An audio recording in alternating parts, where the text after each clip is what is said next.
They called you the golden sin of the Republic. To the King of France, you were a goddess. To the Inquisition, you were a demon.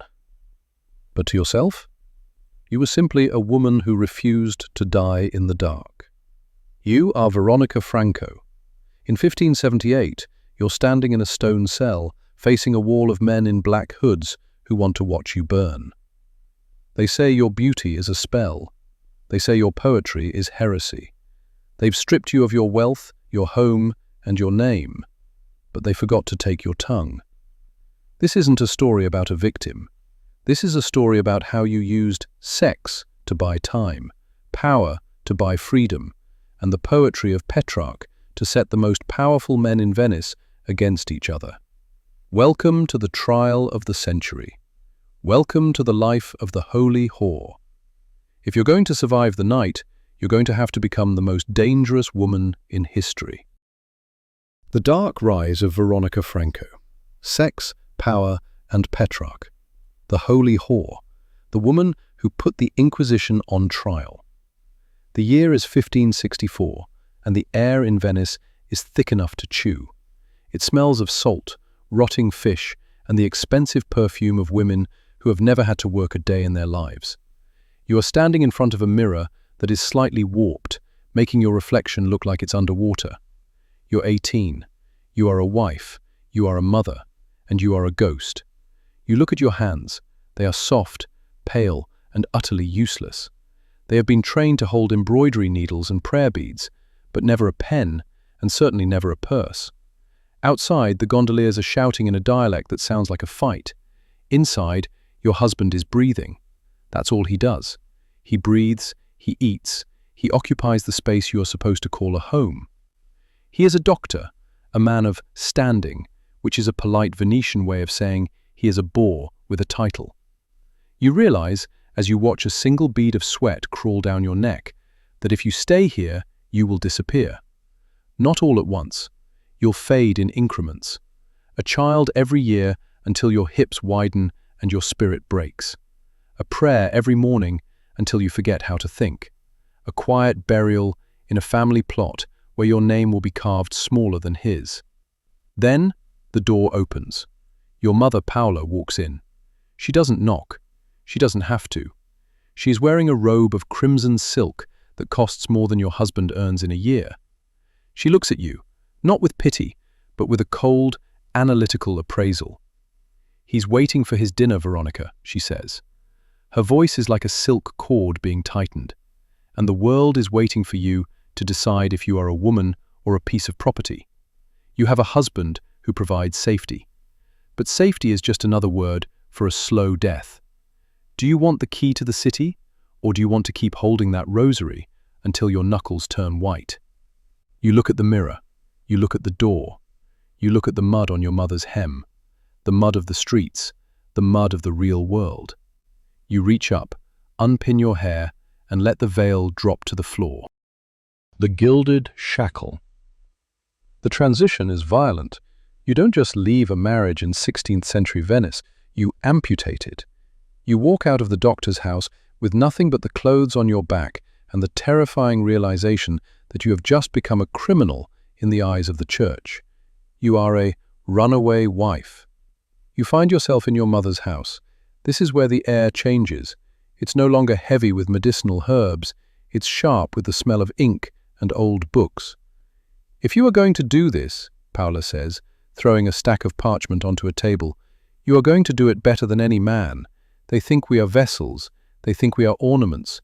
We are going to show them that we are architects." Your first lesson isn't in seduction. It's in Latin. You spend weeks hunched over texts that were supposed to be forbidden to you.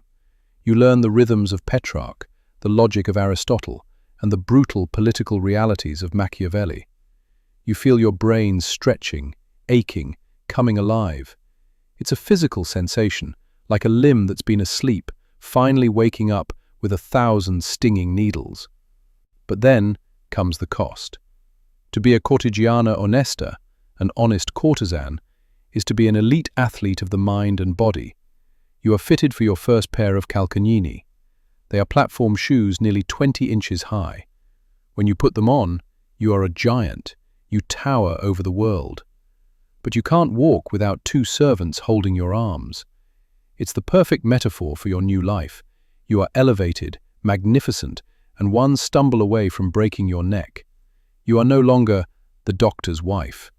That woman is dead. You look in the mirror again, and this time the reflection is sharp. You've learned how to paint your face with white lead and crushed cochineal. You've learned how to turn a conversation into a duel. You've learned that a man will give you his secrets if you give him a rhyme he's never heard before. You are standing at the entrance of your first major gala. The great hall of the Scuola Grande is a riot of gold leaf and candlelight. Every eye in the room turns toward you. You see the senators, the bankers, the poets. You see the way they look at you, with hunger, yes, but also with a flicker of confusion. They don't know where to put you. You aren't a wife. You aren't a common streetwalker. You are a new species of woman. A man approaches you. He is older, his breath smelling of expensive wine and decay. He touches your arm, his fingers lingering on your skin like a brand. He thinks he's bought the right to be familiar. I heard you can recite Virgil, he sneers, his eyes roaming over your bodice. Tell me, girl, does the poetry make the bed warmer, or is it just a way to drive up the price? The room goes silent. Your mother is watching from the shadows. This is the moment. If you blush, if you look down, you are just a girl in an expensive dress. You are back in the trap. You don't pull away. Instead, you lean in, so close you can see the broken veins in his nose. Virgil wrote about the fall of empires, signore, you whisper, loud enough for the circle around you to hear. He wrote about men who thought they were gods until the fire reached their gates. I don't use poetry to warm the bed. I use it to remind men like you that while you may own the land, I own the air you breathe. And the price for that? You couldn't afford it if you sold your soul. The man flinches. A few people laugh, not at you, but at him. You've just performed a miracle. You've used words to turn a predator into a joke. You walk away, your head held high on your towering shoes. You feel invincible. You feel like the queen of the lagoon. But as you pass through the crowd, you feel a pair of eyes that don't look away. In the corner, leaning against a marble pillar, is Maffeo Venier. He isn't laughing. He's watching you with a cold, predatory focus. He isn't impressed by your wit. He is insulted by it. He raises his glass to you, but it's not a toast. It's a threat. You've just gained the world, Veronica. But you've also just gained an enemy who doesn't care about rules, or poetry, or the King of France. And he's already dipping his quill in poison. The architecture of desire. You aren't just living in Venice anymore, you are haunting it. The transition from the doctor's wife to the honest courtesan is complete, but it didn't happen in the bedroom. It happened in the library. Your mother's house has become a fortress of paper and ink. You spend your nights under the glow of a dozen tallow candles, your fingers stained black. You realize that in this city, a woman's body is a depreciating asset, but a woman's mind, if sharpened correctly, is a compound interest. You begin to publish. This is the ultimate transgression. In 1575, a woman's thoughts are supposed to be private, whispered into a confessional or a cradle. You take yours and scream them onto the printing presses of the Rialto. Your first collection of letters and poems, Tears Rhyme, hits the streets like a physical blow. Suddenly, your name is on every tongue. You are the woman who dares to write like a man, with logic, with grit, and with a terrifying lack of shame. You have built a persona that is part scholar, part siren, and entirely untouchable. But fame in the Renaissance is a sensory overload. Your salon is a whirlpool of silk and ego. The air is thick with the smell of sweet Malvasia wine and the metallic tang of the daggers the men leave at the door. You stand at the center of it all. You've mastered the art of the gaze. You know how to look at a senator so he feels like the only man in the Republic, while simultaneously calculating exactly how much influence he can buy you at the next meeting of the Great Council. You are no longer a participant in your life. You are the choreographer. Yet, there is a hollowness in the center of the gold. You see the way the wives look at you when your gondola passes theirs, a mix of bone-deep envy and religious horror. You see the way your protectors argue over you like a prize horse. You are the most wanted woman in Venice, and yet you have never been more alone. You are a bridge that everyone wants to cross, but nobody wants to live on. This is where you harden. This is where you realize that being loved is a liability, but being needed is power. You stop trying to please the crowd and start trying to command it. You refine your style. You move into your own palazzo, a place where the walls are covered in frescoes of strong women, Judith with the head of Holofernes, Lucretia with her dagger. You are telling every man who enters your home, proceed with caution. I know how this story ends. You are no longer looking for a protector, you are looking for a peer. And that is when you make the most dangerous mistake of your life. You decide to humiliate Maffeo Venier. Venier is a man who believes women are shallow mirrors designed to reflect his own greatness. When he sends you a poem, a crude, mocking verse intended to put you in your place, you don't ignore it. You don't weep. You rewrite it. You take his own rhyme scheme and turn it back on him. You mock his poetry. You mock his virility. You mock the very ground he walks on. You publish your response and watch the city laugh. For 24 hours, you are the victor. You have won the duel. But the laughter stops when the sun goes down. Venier is a nobleman with cousins in the government and friends in the church. He doesn't just want an apology, he wants your total erasure. He begins a smear campaign that makes his previous insults look like love letters. He calls you a ruin, a plague, and a bewitcher of souls. He frames your intelligence as a symptom of a pact with the devil. You're sitting in your library, reading a letter from a friend who warns you that the Holy Office has started taking notes on your spiritual habits. The ink on the page is still wet. Suddenly, the bells of San Marco begin to toll.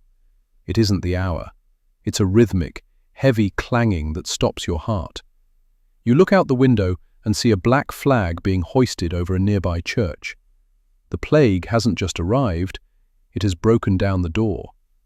While Venier is sharpening his pen to destroy your reputation, nature has arrived to destroy your world. The salons are closing, the king's visit is postponed, the dead carts are beginning to roll. You are about to find out that a sharp wit can save you from a critic, but it can't save you from a city that's about to become a tomb. And when the plague clears, the only people left standing will be the ones who want you dead. The king and the corpse. The transition from the height of fame to the depth of horror happens in a single breath. One day, you are the jewel of the Adriatic. The next, you are a prisoner in a dying city. The year is 1575. The Great Sickness has turned Venice from a ballroom into a morgue. The mask you used to wear for pleasure is replaced by a beak-shaped leather hood filled with herbs, worn by the men who toss bodies into the canals. You stand in your palazzo and watch your world evaporate. Your servants flee. Your protectors, the senators and the bankers, bolt for their villas on the mainland, locking their gates behind them. They don't look back to see if you're following. In a crisis, a courtesan is just another mouth to feed, a luxury the dying cannot afford. The silence is what breaks you. No music, no poetry, just the rhythmic thud-thud of the dead carts on the stone bridges and the smell of vinegar and burning hair. You are forced into exile. You grab your children and your most precious books, fleeing to the countryside with nothing but the gold you managed to sew into your hem. You spend months in a damp, grey shack, listening to the wind and watching the horizon for the smoke of the plague fires. You realize that your power was a hallucination. You weren't the Queen of Venice, you were a guest on a lease that just expired. But then, the wind shifts. The plague recedes, leaving 50,000 ghosts in its wake. And as Venice begins to scrub the lime from its walls, a new kind of fever takes hold. Henri III, the King of France, is coming. The Republic is broken, and desperate. They need to woo him. They need a miracle. They need you. You return to a scarred city, but you don't return as the woman who fled. You are leaner, harder. You've seen the white bone of the world, and you aren't afraid of a king. The Republic's leaders come to your door. They don't treat you like a scandal now. They treat you like a diplomat. They need you to entertain the king, to keep him enamored with Venice, so he'll sign the treaties they need to survive. You prepare for the encounter like a general preparing for a siege. You don't just dress your body, you dress your mind. When Henri III enters your chambers, he expects a toy. Instead, he finds a sovereign. You spend the night talking of philosophy, of the burden of the crown, and the immortality of the word. You give him a portrait of yourself and a book of your sonnets. You make him feel that to possess you is to possess the very soul of the Renaissance. For one night, you aren't just a courtesan. You are the unofficial queen of France and Venice. But kings are like the tide. They go out as quickly as they come in. Henry leaves with your poems, but he leaves you in a Venice that is looking for someone to blame for the 50,000 dead. The religious zealots are crawling out of the woodwork. They say the plague was God's punishment for the city's decadence. They say the honest courtesans are the source of the rot. Maffeo Venier, your old enemy, hasn't forgotten you. While you were charming kings, he was whispering in the ears of the inquisitors. He has compiled a dossier. He has found the servants you dismissed. He has found the neighbors who saw you invoking spirits. You are sitting in your garden, the scent of jasmine heavy in the air, finally feeling safe. Your children are playing nearby. You have the king's favor. You have your wealth back. Then, the gate creaks open. 6 men in black habits enter. They don't have a summons. They have iron. Veronica Franco, the lead official says, his voice devoid of any human heat. You are commanded to appear before the Holy Office. You are charged with the practice of dark arts, the invocation of demons, and the corruption of the faithful. You look at the sun hitting the water of the canal.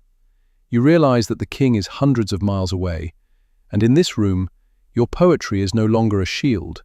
It's the evidence. You've danced with a king, but now you have to walk into the dark with the devil. The Lion's Den. The transition from the sun-drenched garden to the dungeons of the Holy Office is like a blade sliding between your ribs. One moment you are a mother and a muse, the next you are a number in a ledger of the damned. The year is 1578. You are stripped, not just of your silk gowns, but of your dignity. They take your jewelry, your books, and your pride, leaving you in a shift of coarse linen that chafes your skin. The air in the cell is stagnant, tasting of salt and old, wet wood. You realize that in the eyes of the Inquisition, your intelligence isn't a gift. It's the tell of a demon. A woman who knows too much must have paid for that knowledge with her soul.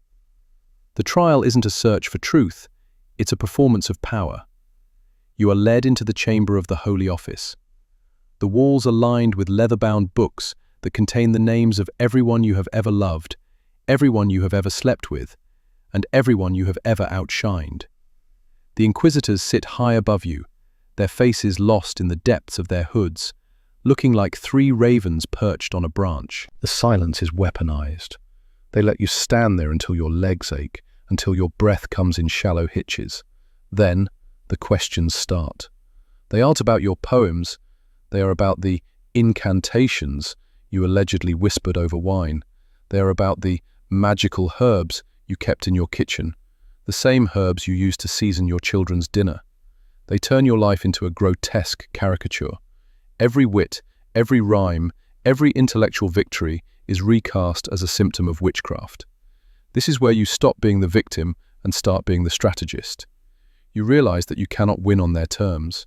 If you play the helpless woman, they will crush you for your sins. If you play the arrogant poet, they will burn you for your pride. You have to find a third way. You have to become a mirror. You look at the lead inquisitor. You don't look at his hood. You look at the way his fingers twitch when he mentions the king. You realize that these men are terrified, not of the devil, but of the disruption you represent. You represent a world where a woman can hold court without a man's permission. To save yourself, you have to prove that you are more valuable to the Republic, alive than dead. Rodolfo Vanitelli, your children's tutor, stands up to testify. This is the ultimate betrayal.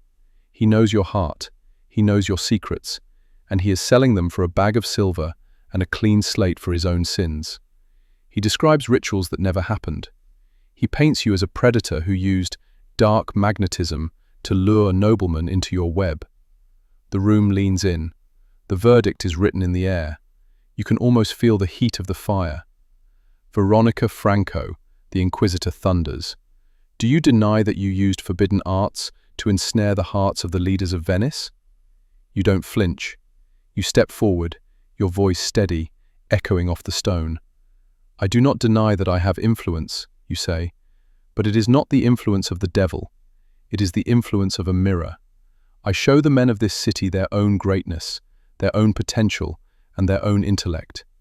If that is magic, then every book in this library is a grimoire, and every teacher in this city is a sorcerer. Are you prepared to burn the very foundation of the Republic to punish one woman for her memory? You've done the impossible. You've used logic to paralyze a fanatic. The Inquisitors confer in whispers.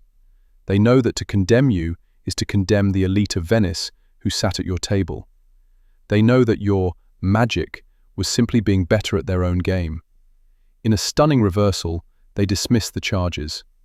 You walk out of the stone chamber, your head high, into the blinding sunlight of the piazza. You have won. You are free.